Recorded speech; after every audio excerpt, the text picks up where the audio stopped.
All the characters in the story are over 18 years old. What was so special about May 17th? Nothing special. It wasn't my wife's birthday, our anniversary, or even the first day we met. It was an ordinary day, an ordinary Tuesday, and that's why I chose it. My name is Keith, and my marriage to Lisa after 12 years began to become a little outdated, or better to say, predictable. It's not that I didn't love her. She and the kids were the most important things in my life. However, that little sparkle that usually appeared in her eyes when I mentioned making love seemed to have disappeared lately. Therefore, being a hopeless romantic, I decided to give her an evening that she will never forget. On Monday morning at work, I pulled out the big guns: Katie, Cheryl, and Karen. 3 single women at work. Okay, lady, if you could write a script for the most romantic night of your life, what would it be? I asked them. Around midnight, they all started rattling off to Paris, making love in a gondola in Venice, or watching the sunset from a jacuzzi over the Swiss Alps. Take it easy, girls, I told them. I'm thinking more about a romantic night at home or in one of the hotels in the city center, something that won't break my bank account. By noon, they returned with a list of ideas that were now in my price range. I thanked them, gave them lunch, and started making plans. The first thing I did was take a day off on Wednesday afternoon to get everything done before my wife returned. She usually came home around 6. On Tuesday night, I told Lisa that my parents wanted to invite the kids to dinner and a show on Wednesday, so they probably won't be home until 8 at night. The children were even more delighted when I told them that I had a surprise for their mom and that they would really spend the night with their grandparents. My parents always spoiled them terribly. I left work on Wednesday around 11:30 with my trusty list in hand.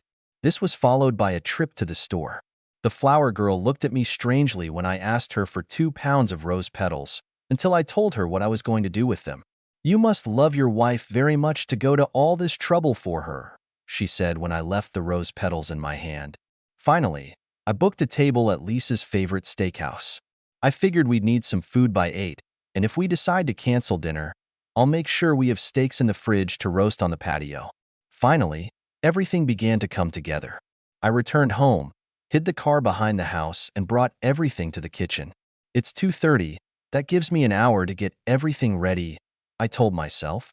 Over the next hour, I froze the wine in the freezer, made a huge heart on the bed with rose petals, and, taking pieces of chocolate, wrote the words, "I love you," in the center. I filled the garden tub with water and sprinkled the remaining rose petals on top with bubbling water.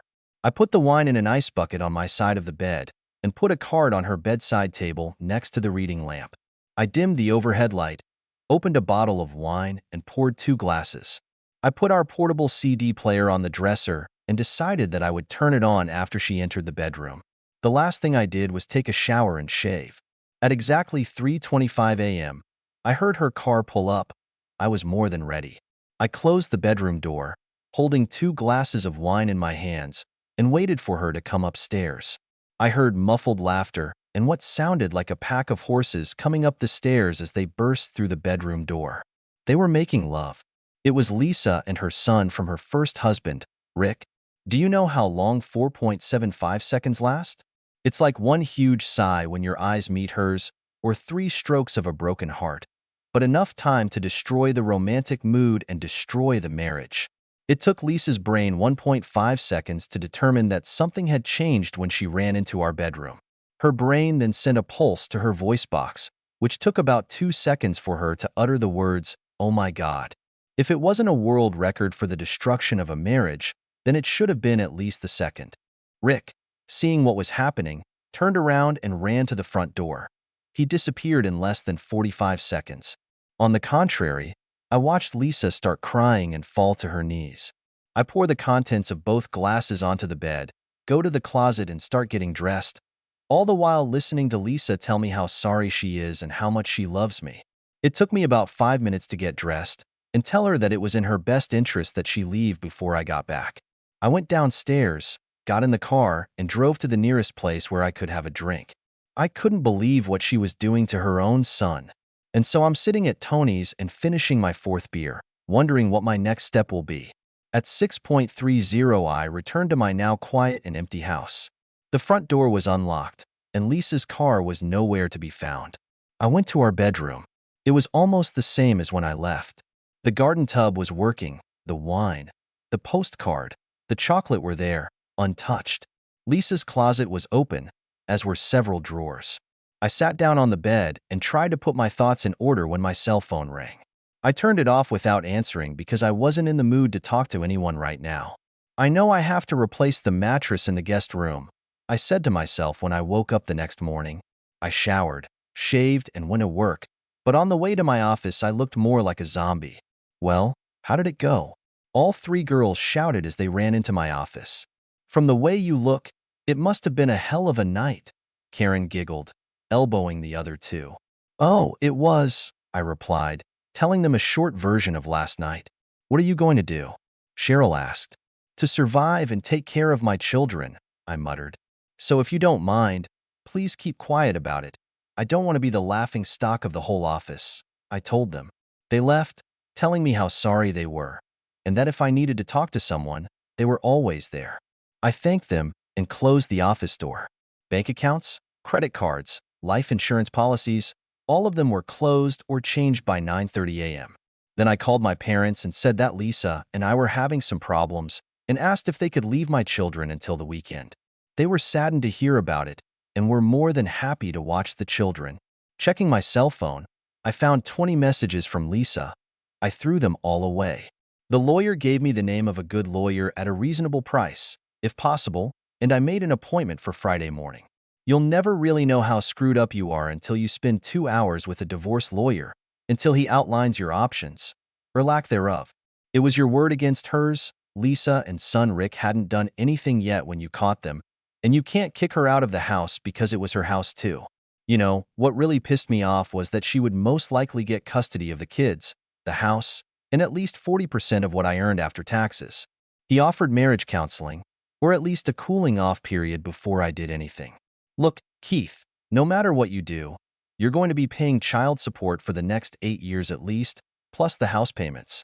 The only thing you can do is bide your time and try to minimize your losses. Look, if it were me, I'd move into a spare bedroom and make life at home as easy as possible for your kids, he suggested. I left early and moved all my stuff to the spare bedroom. I bought a new mattress and threw the old one on the side of the road. I never answered Lisa's calls, but I knew that sooner or later she would most likely show up at the house, so I tried to be ready for a meeting. I picked up the kids on Friday, on my way home from work, and took them to the pizzeria. They told me how they had a great time, but were glad to be back home. Lisa finally showed up at about 8:30 that evening. The children surrounded her from all sides, but she never took her eyes off me. By 10 o'clock, they went to their rooms, and I went to the guest room. Lisa asked if we could talk later, but I told her I wasn't in the mood. Maybe tomorrow, I said, closing and locking the door. I heard a muffled scream as she was examining what used to be our bedroom. I could hear the sheets being pulled off the bed and other sounds when I imagined her trying to clean up the room. On Saturday morning, I noticed a postcard, rose petals and chocolate in the trash along with an empty bottle of wine. The children had breakfast and went about their usual Saturday chores, friends and football. I wasn't really hungry, so I just made coffee. Lisa came down just as I was finishing my first cup. I poured myself another drink, grabbed the newspaper, and went on deck. You know you're going to have to talk to me sooner or later, she said through reddened eyes. But why, Lisa? What can you tell me to explain what I saw on Wednesday? How long have you been cheating on me with your son? It was only the second time. Believe me, dear, Lisa sobbed. Why do I have a hard time believing you? And by the way, you've lost the privilege of calling me cute or something that sounds gentle, I spat out. We're going to exist for the children until I figure out what's best for me and for them.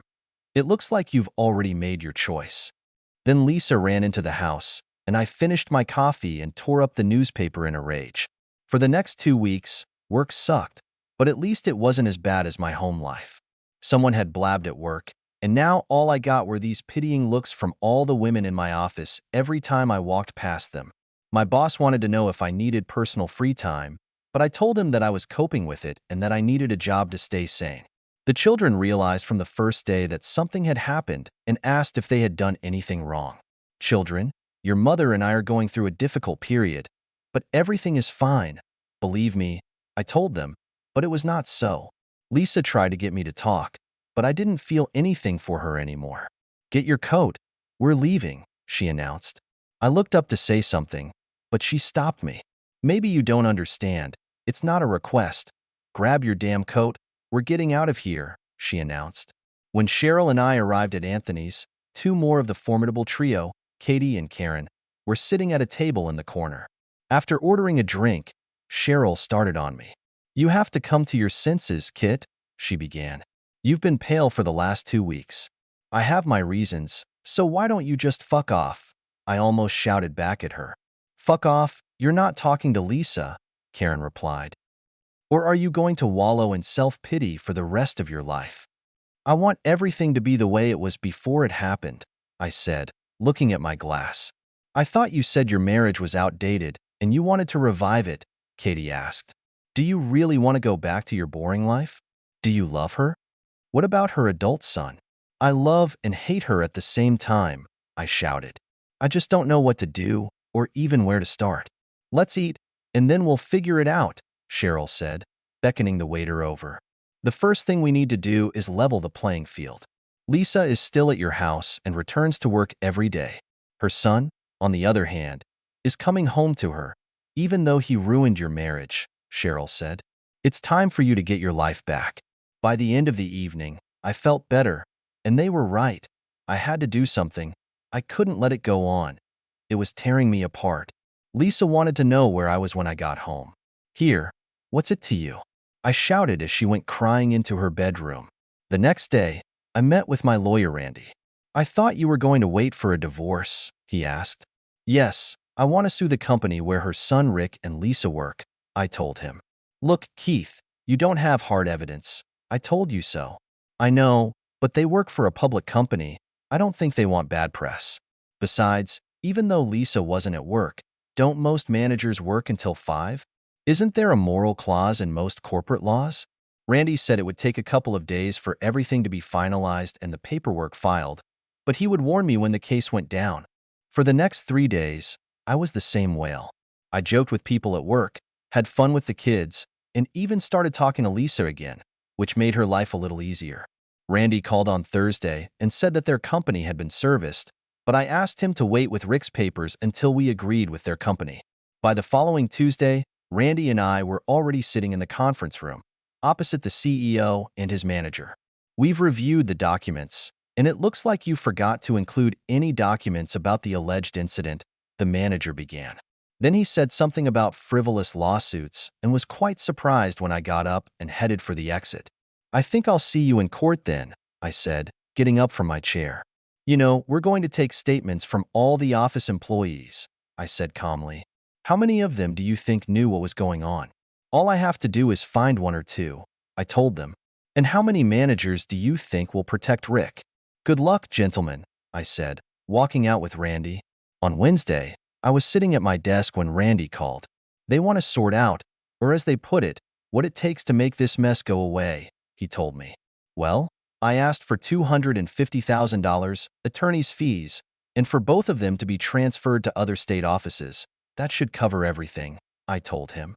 Tell them the offer is valid until Thursday afternoon, and then we'll move on. Randy called me again this afternoon. They've agreed to fees and transfers, but they're offering $150,000, he told me. Randy, stop haggling. Tell them that the price is now $300,000, and if they come back with another counteroffer, the price will rise to $400,000. Maybe that will put an end to everything. Randy called at 3:30 on Thursday and said that my offer had been accepted and that he would give me the forms to sign by 5 o'clock. True to his word, a package was delivered to my office at 4:30. This man said he was expected, the secretary informed me. After reviewing the papers and the check attached to them, I signed the papers and handed them over.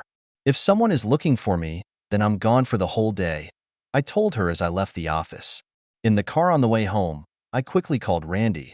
Serve Rick tonight and do it at his house. I was over the moon with happiness. I will be able to move on. Okay, everyone, grab your coat, because we're going to dinner tonight, I said, walking through the door. Lisa looked at me and didn't move when he continued. Come on, Lisa. You too. A wide smile appeared on her face as she ran to get her coat. At dinner, we talked and laughed, as we have done for the last 12 years. Life was good again, almost good. When we got home, everyone thanked me for a great evening and went to their rooms. I told her that we were going to have a nice long conversation tomorrow night, so she needed to get some sleep. You knew last night what was going to happen today, didn't you? Not exactly, Lisa, but pretty close, I replied. And where is the job that you were offered?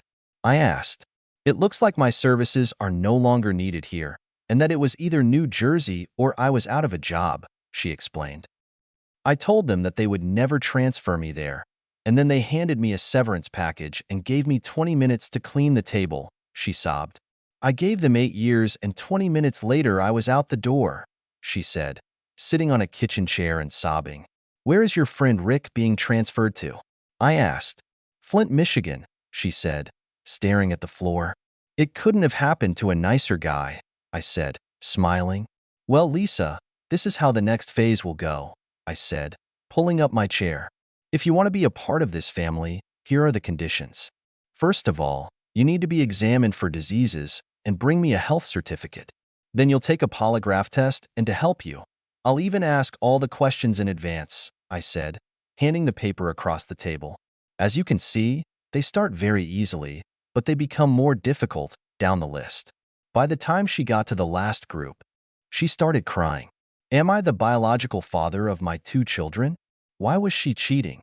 When we made love in the last couple of months, who were you thinking about, your son or me?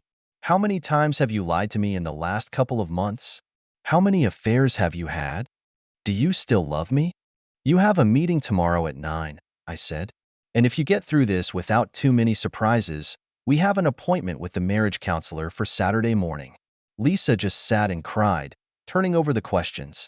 I can answer them now if you want, she said. I think I'll wait until tomorrow, I told her. It's just that I don't trust you anymore, and I want to start over without any lies, if you don't mind. I didn't like all her answers, but in my mind she passed. Do I trust her? Of course not. Do I plan to stay with her? Well, the jury hasn't reached a final conclusion yet, but we're working on it. Her son took a transfer to Flint, Michigan. Last year, I sent him a Christmas card from Florida that said, "Glad you're not here." I have not heard more about the fate of her son. They stopped communicating.